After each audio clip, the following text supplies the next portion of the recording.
بسم الله الرحمن الرحيم. السلام عليكم ورحمة الله وبركاته. أنا الدكتور محمد صالح جمعة، ودي قناتي على اليوتيوب اي سي ديكودد صالح اي سي بوك. هنتكلم النهاردة إن شاء الله في الكلينيكال كيس سيناريو الرابعة، وهي سيبتك شوك. أنا محمد صالح جمعة، Associate Professor of Internal Medicine and Critical Care Medicine at Fayoum University. Crisis to control deconstructing severe ARDS and vasoplegic shock.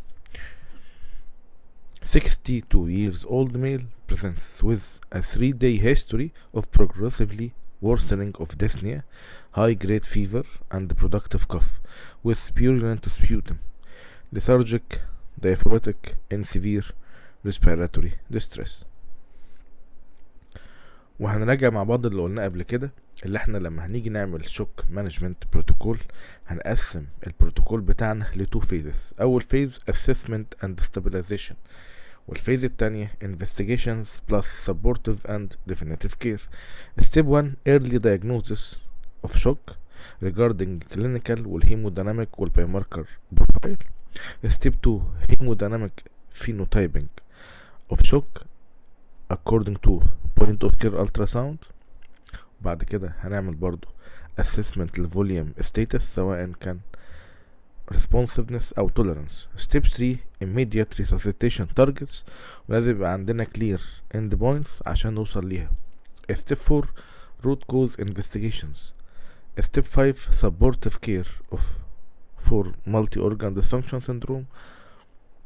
step 6 definitive therapeutic action، سواء بقى الانترفنشن اللي هيتعمل كان medical or interventional or surgical. لما شفنا المريض اللي احنا قلنا عليه blood pressure 80/40، المين 50، الهارت ريت 135، sinus tachycardia. regarding respiratory evaluation كان الاكسجين saturation 84% على non replacing reservoir mask 15 لتر في الدقيقة، والريسبيراتوري بتاعنا كان 34، والتمبريتشر كانت 39.4. regarding capillary refill time كان 6 ثواني، وده markedly prolonged. regarding neurological and renal assessment اليورين output فيه severe oliguria 10 مللي في اخر ساعة، والجلاسكوما سكيل كان 12، ده غالبا نتيجة الهايبوكسيا والفيفر والهايبورفيوجن انكفالوبسي.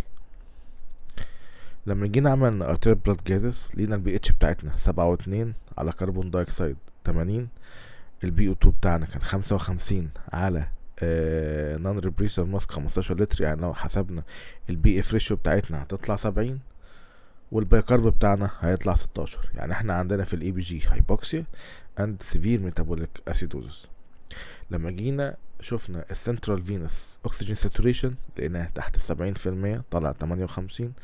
ولما جينا شفنا الكربون دايوكسيد فينو تو ارتريال جاب لقيناها اكتر من 6، طلع 8 ملي ميركوري. ولما سحبنا الاي بي جي وشفنا اللاكتيت لقيناه 6.4 ملي مول بليتر. يعني احنا عندنا سيفير انيروبيك ميتابوليزم due to sepsis, due to tissue hypoxia, due to hypoperfusion. regarding الفينوتايبنج of the shock فاحنا عملنا الانتجريتد بوينت اوف كير التراساوند، وشفنا الايكو بتاعنا لقينا فيه هايبر ديناميك ليفت فنتريكل، مفيش ار في سترين او دايلاتيشن، يعني احنا كده عملنا رولينج اوت للماسيف بالمونري امبوليزم والار في فيلير. ومفيش بريكارديا افيوجن، برضو عملنا رولينج اوت للكارديك تامبونات. لما بصينا على اللنج التراساوند لقينا فيه بايلاترال ديفيوز بي بروفايل اكتر من 3 بي لاينز لكل intercostal space، severe interstitial and alveolar edema. لقينا فيه subpleural consolidation with dynamic air bronchogram، وده indication of pneumonia. هنا لما جينا عملنا ايكو لقينا فيه هايبر بوينت اوف كير التراساوند ايكو، لقينا فيه هايبر دايناميك ال في اند ار في. لما بصينا على اللنج والالتراساوند لقينا اللي احنا فيه بي بروفايل موجود bilateral diffuse، ولقينا فيه sub pleural consolidation. لما جينا عملنا evaluation للresponsiveness fluid responsiveness and tolerance regarding الvolume responsiveness لقينا الاي في سي diameter بتاعنا تحت 1.5 سنتي with more than 50% respiratory variation. يعني احنا عندنا الاي في سي بتاعنا فلات اند سيفيرلي كولابسابيلتي. ولما جينا بصينا بالايكو عشان نشوف ال في او تي في تي اي مع الباسيف ليج رايس تيست، لقينا اللي فيه فاريابيليتي موجوده في الفي تي اي اكتر من 20%، فده indicative of significant fluid responsiveness. لكن لما جينا شفنا الفوليوم توليرانس لقينا فيه bilateral diffuse B lines، وده هيقول لنا اللي احنا لو حتى البيشنت بتاعنا فوليوم ريسبونسيف لكنه هنا مش فوليوم توليرانس، عشان كل ما هندي aggressive fluid loading ده هيزود الريسك لل worsening of impending ARDS. هنا بصينا بالاي في سي لقينا الاي في سي بتاعنا فلات كولابسبل في بي بروفايل في اللنج الترا ساوند. ولما جينا شفنا الفي تي اي فاريابيليتي في الباسيف لاج اليفيشن تيست هنلاقيه قرب 25%. فاحنا عندنا volume responsiveness plus volume intolerance. الفينوتايبنج هنا للشوك ما هياش كارديوجينيك، احنا ما عندناش low ejection fraction، ما هياش hypovolemic بيور، عشان احنا لما جينا بصينا على اللنج لقينا فيه diffuse B lines و consolidation. فاحنا حتى هذه اللحظة احنا vasoplegic distributive shock نتيجة سيبتك شوك نتيجة النمونيا والأردس.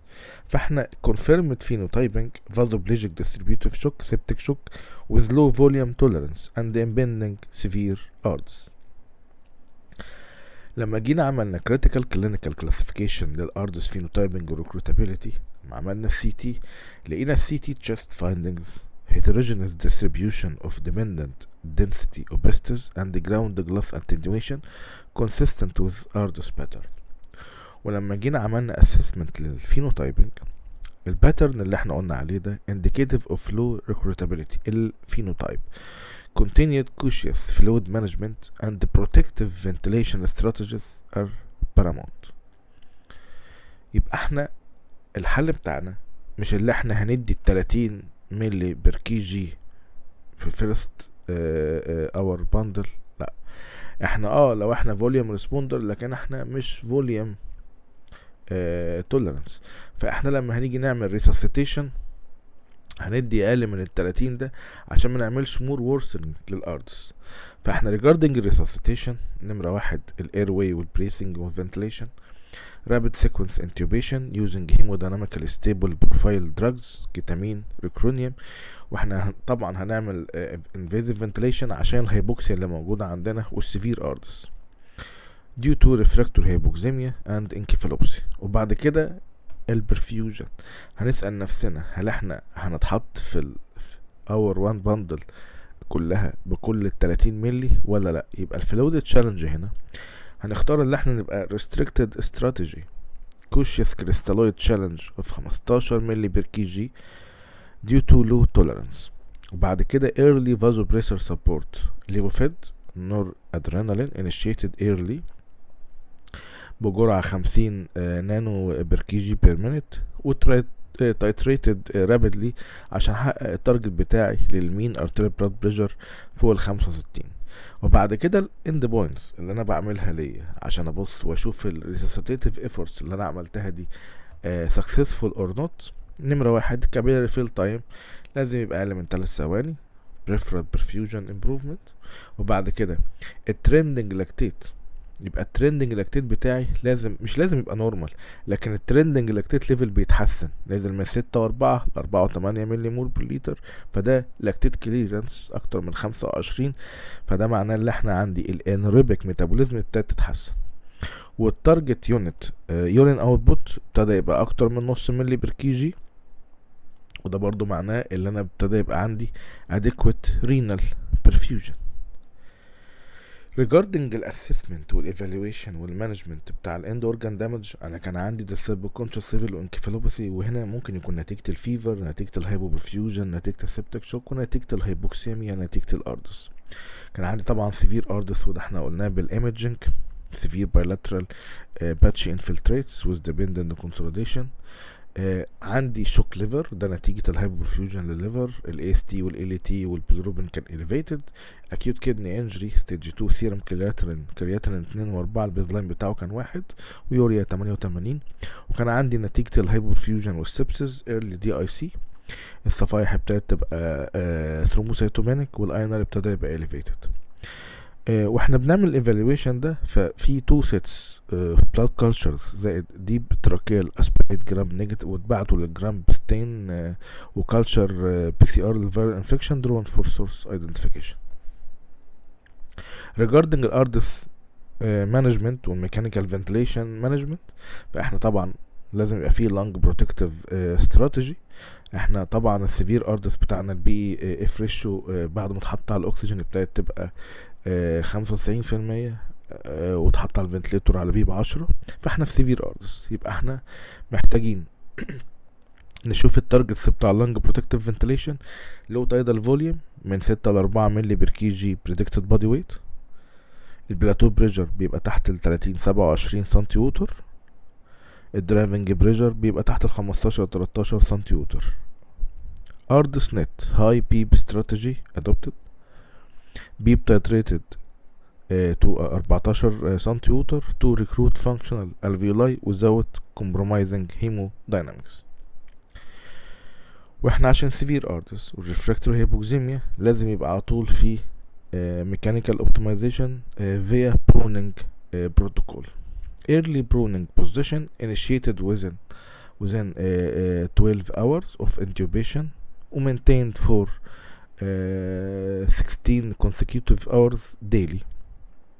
ولازم يبقى فيه supine repositioning for assessment and care. التريجر هنا للبرونينج كان بي اف ريشيو بتاعتنا تحت 150 despite optimal beep and FiO2 اكتر من 60%.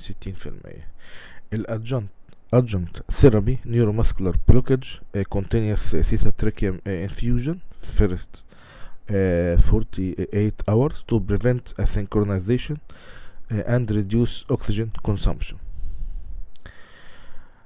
regarding systemic management systemic therapeutics والروت كوز مانجمنت، انا طبعا عندي نيمونيا وتسحب المزارع، ففي الاول على طول بيبقى فيه الامبيريكال برود سبيكترم انتيبيوتكس على طول within 1 hour.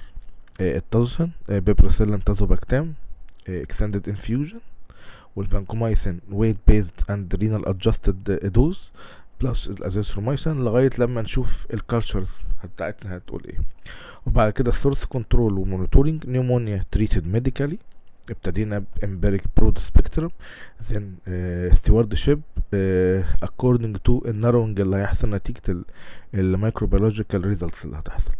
والديلي بوينت اوف كير الترا ساوند وكلينيكال ايفالويشن تو مونيتور فور سيرجيكال كومبليكيشنز زي الامبايما او اللونج ابسس. اندوكراين وميتابوليك سبورت. كورتيكوستيرويدز هنا هتبقى مهمه جدا نتيجه الاردس ونتيجه اللي احنا في السبتك شوك، فهيبقى فيه هيدروكورتيزون 50 مللي جرام كل 6 ساعات، يعني 200 مللي جرام ديلي، عشان نحسن الاردس ونحسن السبتك شوك. ونتيجه الكريتيكال إلنس ريليتد كورتيكوستيرويد انسفشنسي. glycemic control continuous insulin infusion targeting الكابيلاري blood glucose من 140 ل 180 مللي جرام بر ديسيليتر و strict الانتيك and output. ولازم يبقى احنا عندنا restricted و conservative fluid management protocol.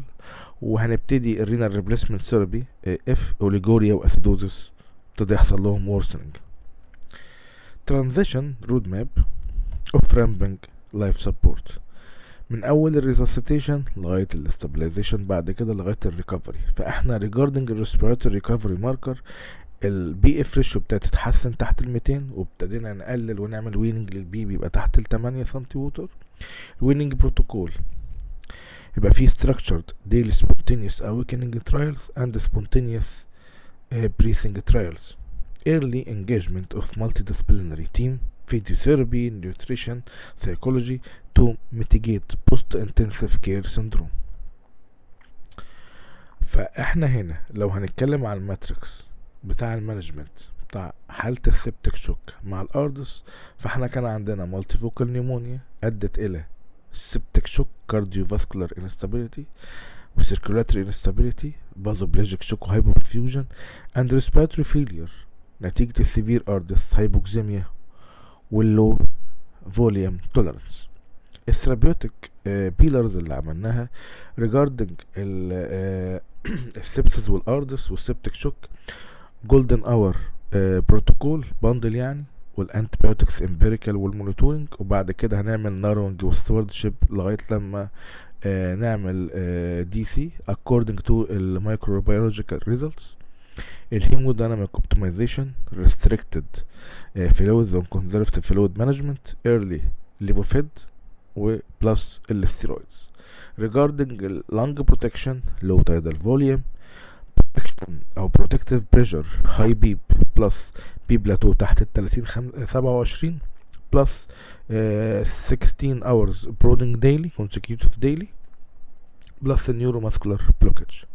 Integration of rapid phenotyping and target interventions stabilized systemic supply with demand. averting terminal multi-organ failure. هنفتكر مع بعض آخر حاجة the 5 pillars of sepsis management. Effective sepsis management relies on a rapid structured clinical response to improve patient outcomes. نمرة 1 rapid screening and patient triage.